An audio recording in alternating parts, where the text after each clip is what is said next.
今日朝からやばほらやばくない？ KB48 さんのネモンステレビを芝居していただきます。12月26日に2時間スペシャルがありますので、ぜひよろしくお願いします。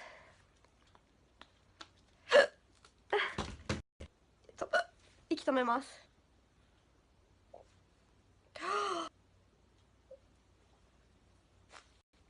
豆腐の原料は大豆。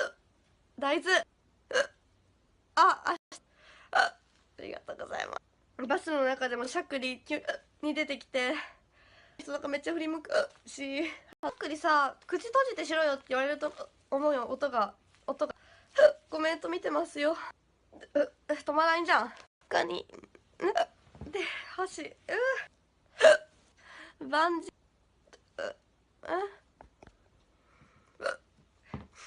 だったのにね。痛いだって話がしたからしょうがない。よかったじゃん。嘘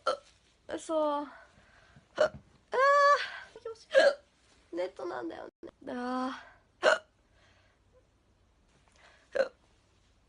私も初めてします。少しずつ今さ、水少しずつのクレンジングワンいきます少し明かり治らんやん。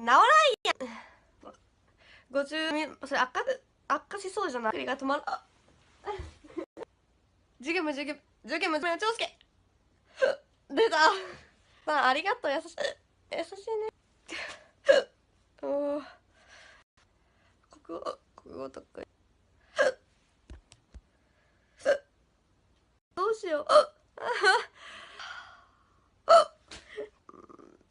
膝を抱え